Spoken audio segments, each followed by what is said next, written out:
नवादा पहुंचे यूपी के मुख्यमंत्री योगी आदित्यनाथ। नवादा लोकसभा के हिसुआ विधानसभा क्षेत्र के अकबरपुर प्रखंड क्षेत्र के डीही आहर के मैदान में सोमवार को एनडीए प्रत्याशी विवेक ठाकुर के समर्थन में योगी आदित्यनाथ ने सभा की।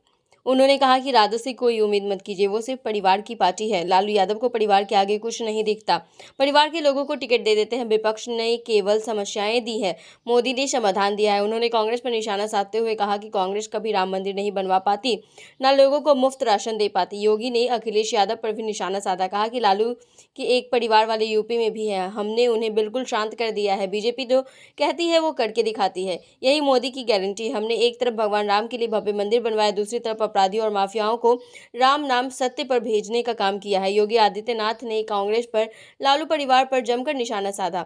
योगी आदित्यनाथ ने कांग्रेस पर लालू परिवार पर जमकर निशाना साधा। कांग्रेस और आरजेडी वाले राम मंदिर पर सवाल उठाते थे। पहले काशी में 10 लोग एक साथ दर्शन नहीं कर पाते थे, लेकिन अब 5 लाख लोग आते हैं और कोई समस्या नहीं होती है। ये संभव हो पाया है मोदी जी के कारण। ये कांग्रेस और आरजेडी वाले पहले राम जी पर सवाल उठाते थे, कहते थे राम है ही नहीं, अब कहते हैं राम सबके हैं, इसलिए इनका भरोसा मत करना। दुनिया में भारत का सम्मान बढ़ा। योगी आदित्यनाथ ने आगे कहा कि दुनिया में भारत का सम्मान बढ़ा है, भारत की सीमाएं सुरक्षित हुई हैं, आतंकवाद पर लगाम लगी है। इन लोगों ने कश्मीर में हमारे जाने पर प्रतिबंध लगा दिया था, लेकिन उस कश्मीर को आज़ाद किया है हमारे पीएम ने, वहां से 370 को हटाया है।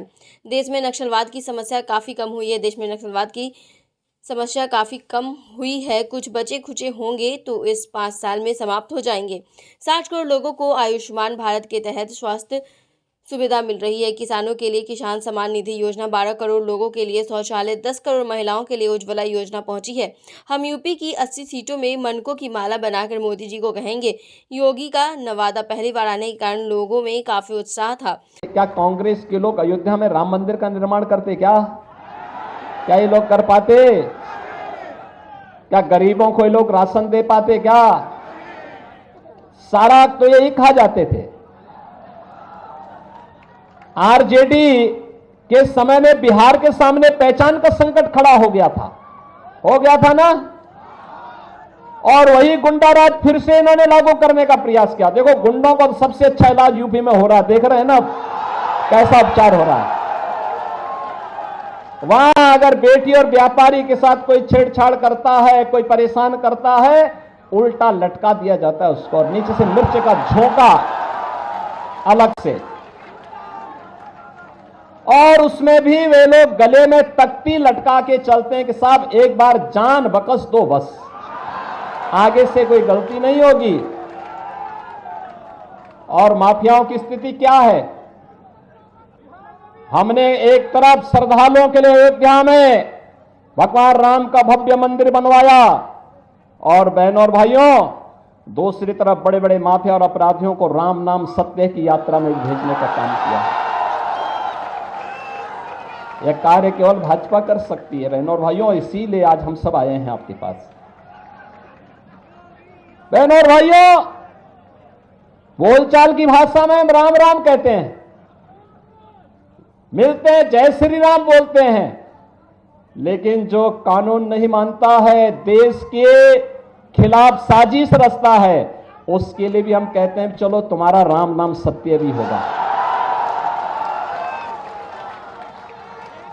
और आज आप देख रहे होंगे, इसलिए उत्तर प्रदेश 25 करोड़ की आबादी का राज्य, 7 वर्ष में कोई दंगा नहीं हुआ, कोई कर्फ्यू नहीं लगा, कोई कर्फ्यू नहीं, कोई दंगा नहीं, कहीं कोई समस्या नहीं।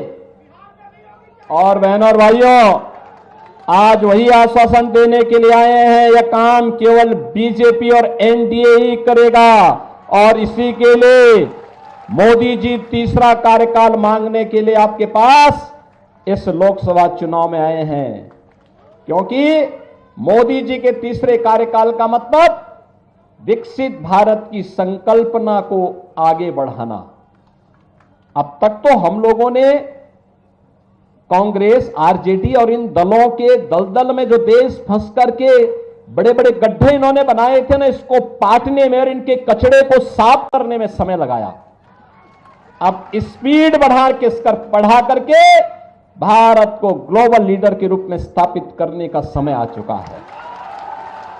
बहनों और भाइयों, ग्लोबल लीडर के रूप में भारत बनने का मतलब एक आत्मनिर्भर भारत,